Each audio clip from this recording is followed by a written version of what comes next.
The world has a lot to say about what special person you're meant to be with. Some believe it can be decided by a single rose, serendipity, or a blind date.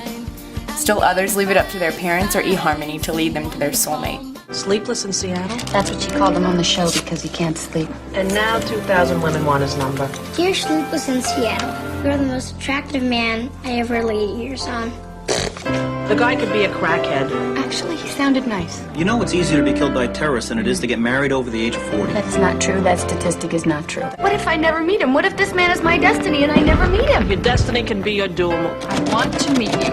Dad, read this, read this. Where is Seattle? Right. Where's Baltimore? Ah, it's right there. Look, 1, 2, 3, 4. There's like 26 states. But what I really don't want to do is end up always wondering what might have happened and knowing I could have done something. Over the course of our interviews, we found as many disagreements as similarities. Call it fate, call it luck, call it what you want. We call it the one.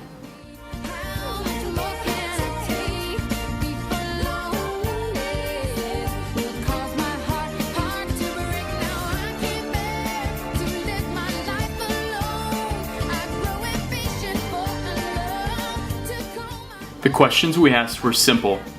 Do you believe there is such a person as the one? And how do you go about finding the person you're supposed to spend the rest of your life with?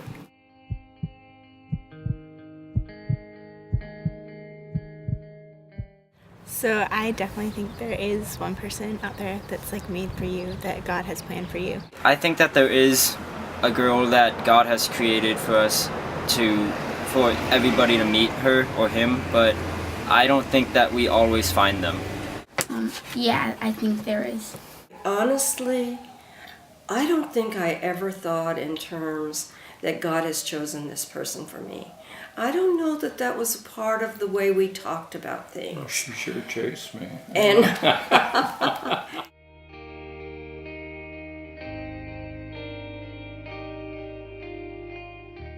I always liked blue-haired, dark-haired girls, so Dee had nice, beautiful, long brown hair and blue eyes. It could be love at first sight. he was smart. The day we met, we probably spent 6 hours together doing nothing but talking. I thought she was a pretty gal. And I went home that night knowing I had met my husband. I feel like everybody can marry somebody else. It's just, are you willing to, put up with the one you married? And I say put up with in a lighthearted sense because essentially it boils down to that sometimes. Well, to her, of course, I'm the only soulmate she's ever had, and that's one of the few things we agree to disagree on. It's always been a, not an argument, but a topic for discussion between me and my wife or any of my friends and their wives or girlfriends, because I think it's more of a choice that, it's deciding to live with somebody or love somebody that you've never really known before. It's not, what are the chances that you will run into that person had you taken a left instead of a right in life? And, but you can't tell a girl that. A girl wants to know that she was your eternal soulmate. And I say, look, I should, imagine if I'd have taken a left in life here, I might not have ever made it here. But that's what you don't tell a girl, because they don't want to hear that. They can't hear, they mentally can't process that. To a girl, if you take a left or a right, that's a left. Both of them are lefts. He was a man that I had great respect for, and even if I was mad at him, I still respected him. And I knew that I loved him enough to where even in difficult times, I would still respect him. And I think maybe when I knew I didn't want anybody else to have him but me. I think prayer is something that you really have to use to look for someone. Maybe appearance is important, I don't know. I had one daughter that said, well, I hope he looks good because I've got to look at him across the table the rest of my life. Might as well like what I see. We both just knew the day we met that we wanted to get married. They always say, when you know, you know. And that's kind of how it's worked out with her. I've never had an angel come down and tell me that she's the one for you. But for some reason, I did end up out here. I ended up with her. She was a girl that I knew right off the bat I wanted to marry. I even told people that before I even met her. And so maybe she was the one for me. And I think that 99.99% of that feeling was looks at first, which I think it is for everybody. I think that God does have a person picked out for us. I think for me, it's most definitely you.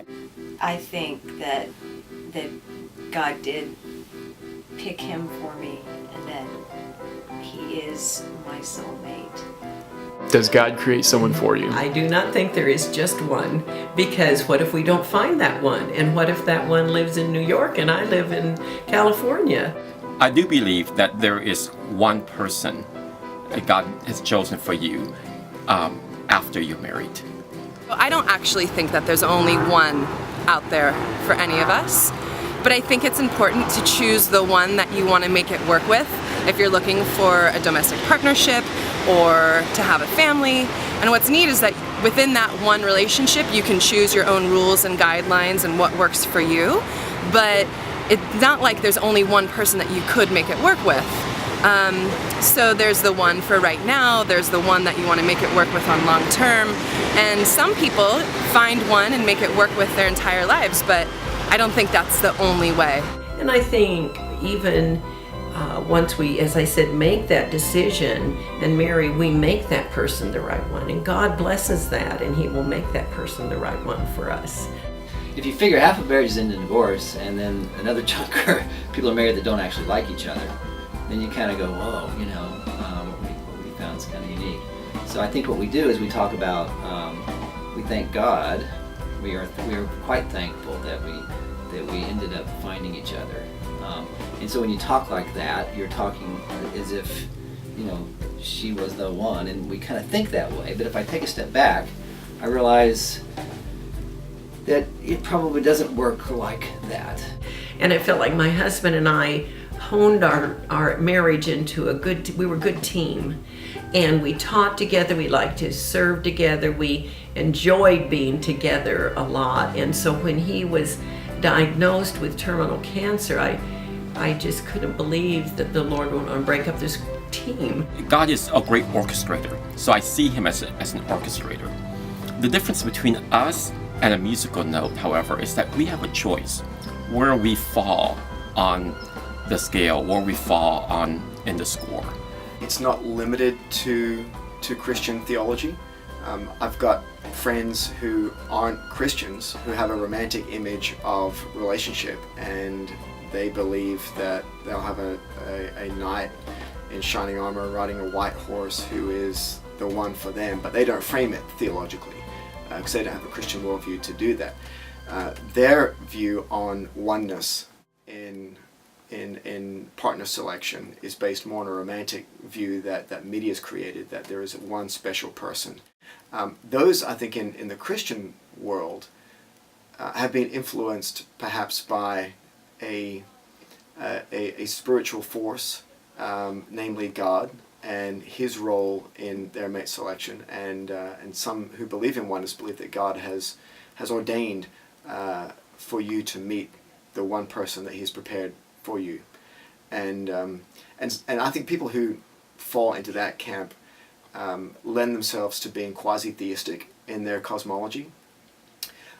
They believe that God is innately involved in every world event. There would be the same people who would probably believe that God may control natural events for specific causes. That if you're driving down the road and perhaps you roll over a nail, the reason you roll over a nail is because God doesn't want you to get into an accident further down the road. Serendipity. It's one of my favourite words. It is? Mm-hmm. Why? It's just such a nice sound for what it means, a fortunate accident. Except I don't really believe in accidents. I think fate's behind everything. No, you do. Yeah. Fate's behind everything. I think so. Everything's predestined. We don't have any choice at all. No, I think we make our own decisions. I just think that fate sends us little signs, and it's how we read the signs that determines whether we're happy or not. The opposite of that, perhaps, is deism, where God has stepped back and doesn't control anything. The middle ground is a theistic universe, where God is both transcendent, but he's immanent.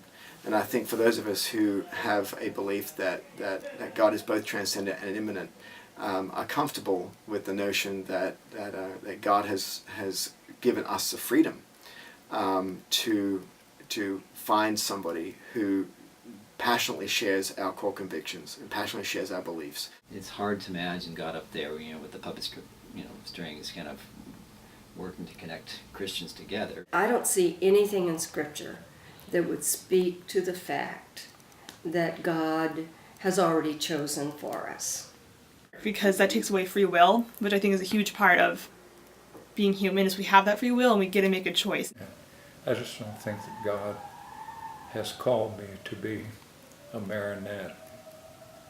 I certainly would lean in being influenced by Arminius, although I'm not a strict Arminian in my theology. I certainly do believe that God gives us the freedom. And in fact, our freedom to select a spouse completely mirrors our freedom to select Jesus.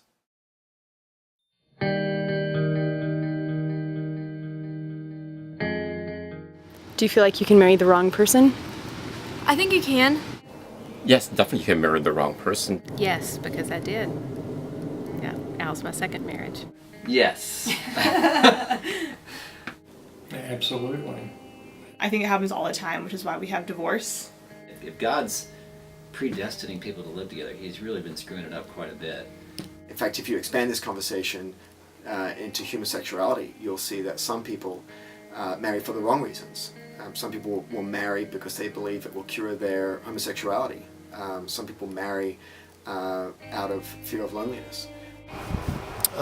Defining wrong is difficult because I don't believe there's the right person. Then it's hard for me to answer it that way. But I believe it's very easy to marry someone that's going to make life very difficult.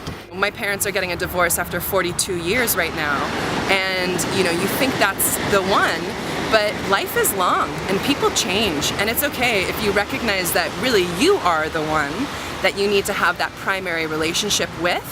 Then you'll be able to attract others who can feed that. And the moment that the one inside of you is not being fulfilled or not being authentic, then maybe you have to consider finding another one.